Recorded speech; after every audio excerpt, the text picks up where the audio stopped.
오늘 말씀에서는 아브라함이 후처를 맞이해서 자녀를 낳았다라는 내용이 나옵니다.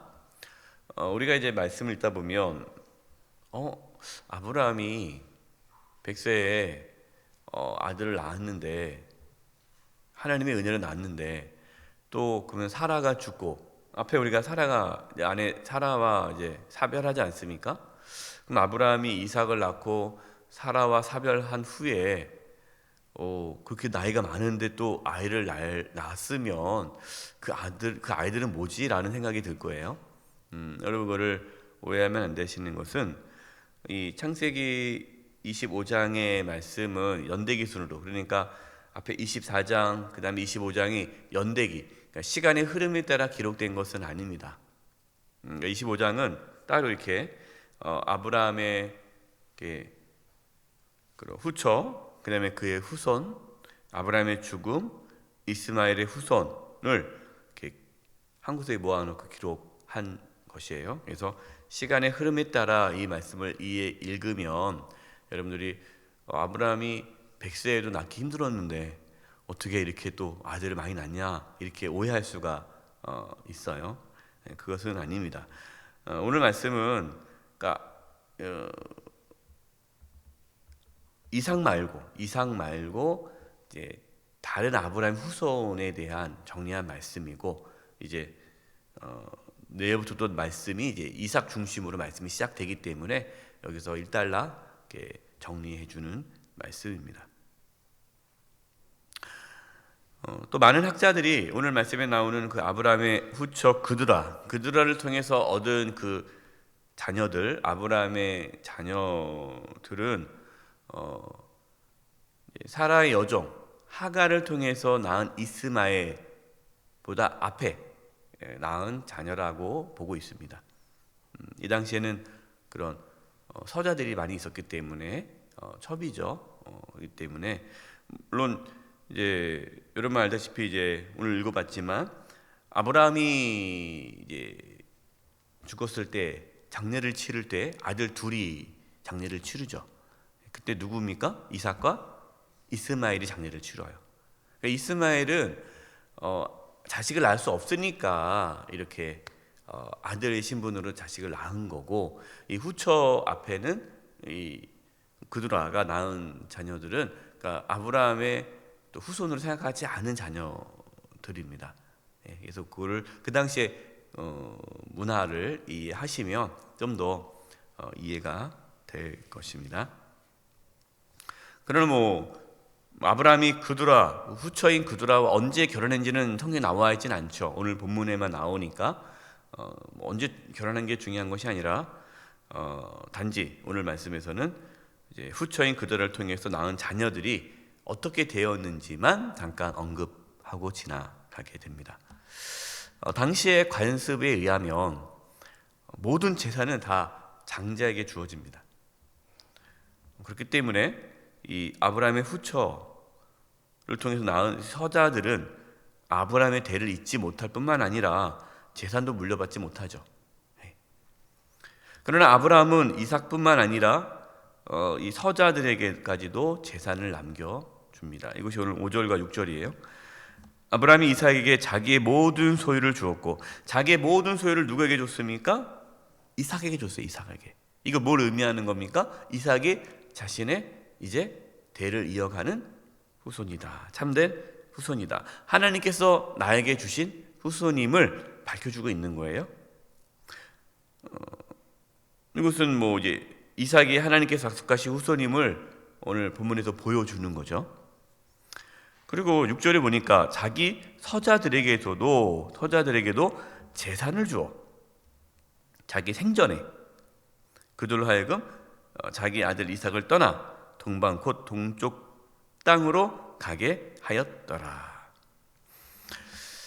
서자들에게도 재산을 주었고, 또 자신이 살아있을 때, 자신이 이렇게 힘을 쓸 수 있을 때에 그 서자들이 주변에 있지 못하도록, 이삭 주변에 있지 못하도록 다른 곳에 정착하도록 했어요. 왜 이렇게 했습니까?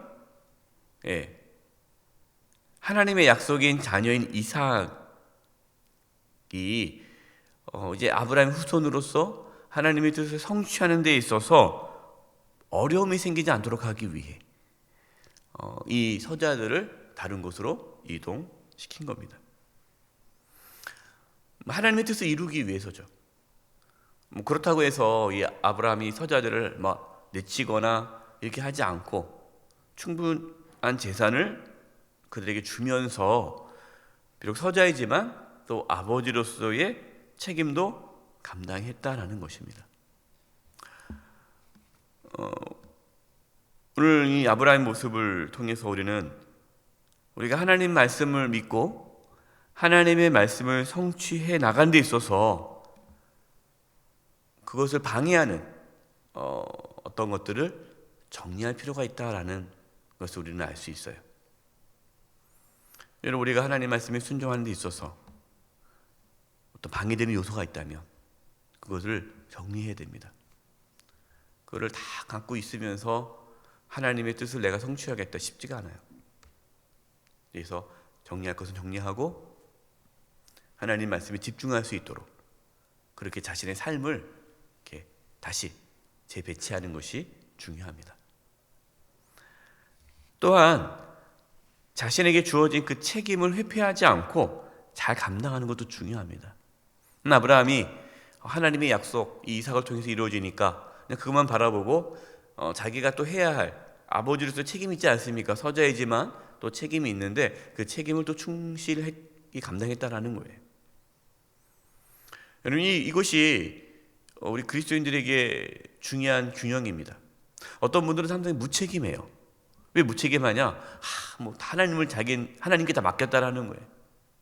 하나님께 맡겼다. 하나님이 다 도와줄 거라 하면서 안 해요. 무책임한다는 거예요.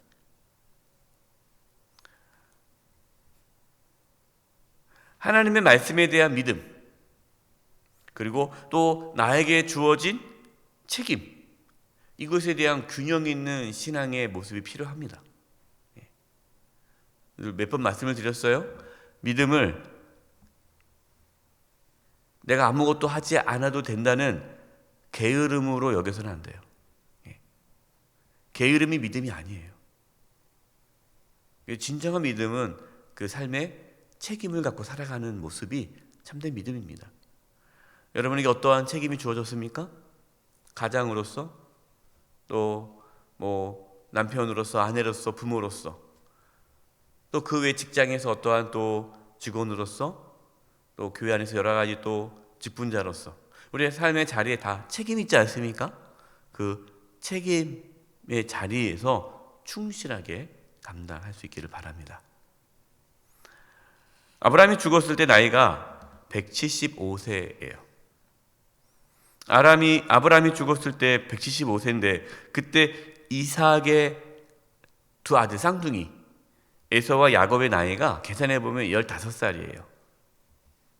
그러면 에서와 야곱은 어릴 때에 15살이면 다 큰 거죠. 이 어릴 때부터 할아버지인 아브라함을 통해서 하나님에 대해서 이야기를 들었겠죠. 그러니까 아브라함, 이삭, 또 이삭의 두 아들 쌍둥이 에서와 야곱, 이렇게 3대가 살았다라는 거예요.